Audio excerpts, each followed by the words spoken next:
Hey guys, and welcome back to another one of my MLS offseason reviews. Now, today's team that will be discussed is the San Jose Earthquakes.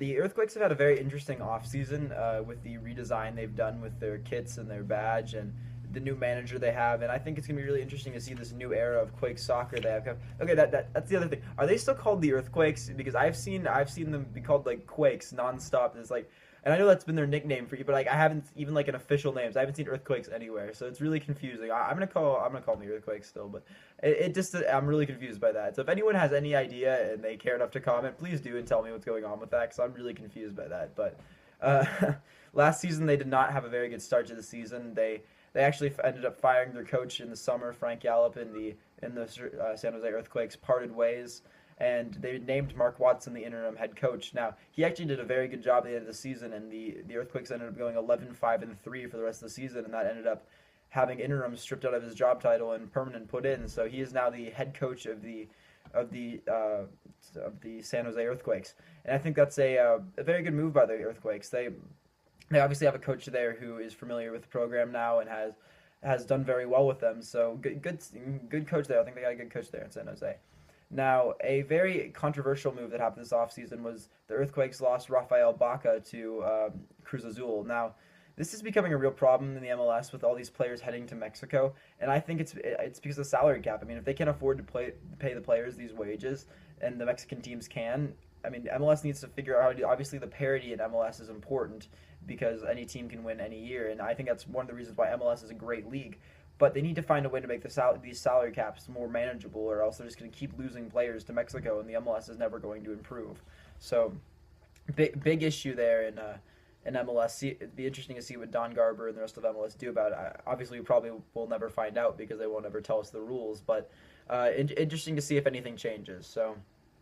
So another move that was made was Jordan Stewart was re-signed, and I think that was a very good signing to make because he won over that left back position at the end of last year, and especially since they lost two of their starting outside backs, they lost Justin Morrow to Toronto and Steven Beitashour to Vancouver. So, re-signing a outside defender, especially one that was a fan favorite who played very well at the end of last season, I think it was a very shrewd move because they didn't sign him to too much money. So good move by the Quakes there. Now, another player they signed was Jean-Baptiste Pirazzi from Ajaccio in Ligue 1. Now, he is a defensive midfielder who, I mean, I thought it was a little bit of a weird signing since they already have Sam Cronin, and Cronin was obviously fantastic last year and was the Quakes Player of the Year last year. But I think it's a good signing. He has been captain of Ajaccio for the last couple of years. He's always been there. It's his boyhood club. He's played a lot of minutes there in League 1 and as well as League 2, and he's very experienced. He could be a backup to Cronin.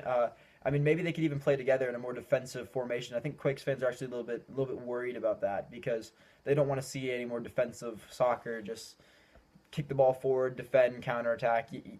Boring stuff. But interesting to see if they play together. If Cronin gets pushed farther up the pitch, because I think that also could be a move that they make. So interesting to see what they do with Pirazzi there.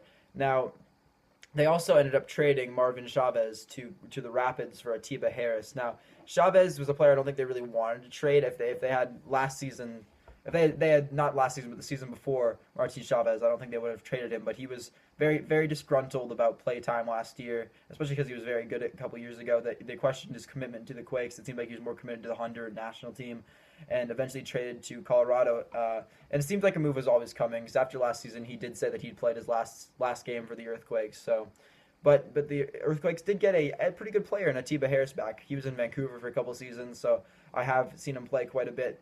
And when he is fit and he can actually play, he does pretty decent. He had two injuries last year that restricted his play time, but he did end up scoring 5 goals. So we'll see if Atiba Harris gets some good play time. If not, I mean, even as a backup forward, he's a pretty decent player there. So after that, the draft came around, and then they had in the first round they picked J.J. Koval with their 9th overall pick. Now, another defensive midfielder that they have at their disposal now. It provides some more depth. I think he's a good player. He's out of Stanford. He's a very consistent player. Alexi Lalas actually compared him to Kyle Beckerman. So if that's anything to go by, obviously they got themselves a gem there. So we'll see how his development goes about. Now in the second round of the draft, they took Joe Sophia, the center back out of UCLA. I don't know too much about him, honestly. I really haven't seen UCLA play very much. I don't really know too much about him, but apparently they value him. He doesn't have stats to jump off the page. Obviously, as a center back, he scored 5 goals in his college career, which isn't too bad. In 82 games, 5 goals, really not too bad. So we'll see what they have there. And then at the end of the season, just over the last couple of days, they have had their complete redesign with their new badge and their new kits. And I actually think it all looks really good. I like their new badge. I like their new kits. I really like the red one, which is a little weird, but I really like the red kit. I think they've done a good job there. So it's interesting to see this new era of Quakes soccer. I'm really excited for this upcoming season. It's so close. It's a month away. I've been watching all the preseason games that they've been streaming on YouTube, and it's been getting exciting. I'm really excited to get the MLS back now. So I hope you guys enjoyed that. This has been MLS offseason reviews. I hope you guys enjoyed. I hope you guys stay safe, and I'm out.